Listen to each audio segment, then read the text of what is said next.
সে অনেকদিন আগের কথা। একটা জঙ্গলের পাশে ছোট্ট একটা ঘরে থাকত একটি ছেলে নিয়ামুল। নিয়ামুল খুব কৌতূহলী ছেলে ছিল। জঙ্গলের গল্প আর পরিবেশ দেখতে তার খুব মজা লাগত। সে তার পকেটে পাখির পালক, ঢিল আর চকচকে পাতা রেখে সারা দিন জুড়ে জঙ্গলে ঘুরে বেড়াত। এক সকালে নিয়ামুল যখন একটা নীল পাখির ডাক শুনে তার পেছনে হাঁটছিল, তখন সে এমন একটা জিনিস দেখল যাতে তার বুকটা কাঁপো কাঁপো করে উঠল।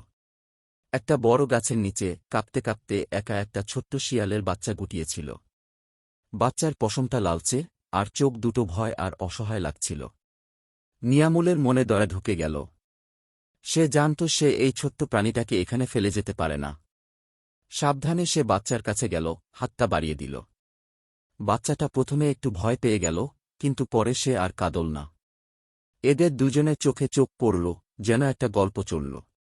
নিয়ামুলের আলতো ছোঁয়া বাচ্চার ভয় দূর করল, আর সে সাবধানে নিয়ামুলের হাতটা চাটল। সেই মুহূর্তে একটা অদ্ভুত বন্ধুত্ব গড়ে উঠল, এক ছেলে আর একটা বুনো প্রাণীর মধ্যে। নিয়ামুল বাচ্চাটাকে কোলে তুলে নিল।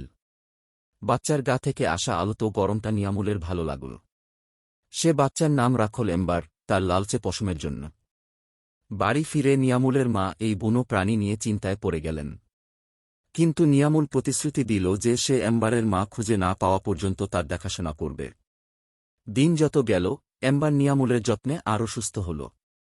তারা দুজনে সারাদিন জুড়ে জঙ্গলে ঘুরে বেড়াত। নিয়ামুল এম্বারকে জঙ্গলের গল্প শোনাত, আর এম্বার ফিনের জীবনে একটা নতুন মজা এনে দিত। এম্বার ফিনের সাথে প্রজাপতি ধাওয়া করত, ঠান্ডা লেগে গেলে নিয়ামুলের কোলে গুটিয়ে থাকত, এমনকি তার খাবারও নিয়ামুলের সাথে ভাগ করে নিত। একদিন তারা যখন ঝর্ণার কাছে খেলছিল, তখন নিয়ামুলের চোখে লাল একটা ঝলক পড়ল। একটা বড় শিয়াল, এম্বারের মতোই লাল পশমের, ঝোপের আড়ালে দাঁড়িয়ে আছে। এটাই ছিল এম্বারের মা। কিছুক্ষণ চুপচাপ থাকার পর এম্বারের মা একটা নরম শব্দ করল, তার লেজটা নাড়ছিল। নিয়ামুল বুঝল কেন। সে এম্বারকে আশ্রয় দিয়েছিল, বন্ধু হয়েছিল, কিন্তু এখন এম্বারের তার নিজের পরিবারের কাছে ফিরে যাওয়ার সময় হয়েছে। মনের দুঃখ নিয়ে নিয়ামুল আলতো করে এম্বারকে নিচে নামিয়ে দিল। এম্বার কি করবে বুঝতে পারল না। নিয়ামুলের বন্ধুত্ব আর নিজের পরিবারের মধ্যে সে দ্বিধায় পড়ে গেল। কিন্তু জঙ্গলের ডাকটা খুব জোরালো, আর শেষবারের মতো নিয়ামুলের পা জুড়িয়ে একটা কামড় দিয়ে এম্বার তার মায়ের কাছে চলে গেল। নিয়ামুল তাদের দুটোকে জঙ্গলে ঢুকে যেতে দেখল, তার গাল বেয়ে টপক করে অশ্রু ঝরে পড়ল। সে একটু দুঃখিত হল, কিন্তু একই সাথে একটা খুশিও লাগল। সে একটা অসহায় প্রাণীকে আশ্রয় দিয়েছিল, তার বন্ধু হয়েছিল, আর এই অভিজ্ঞতাতে সে জানতে পারল জঙ্গলের সব প্রাণী একে অপরের সাথে জড়িয়ে আছে।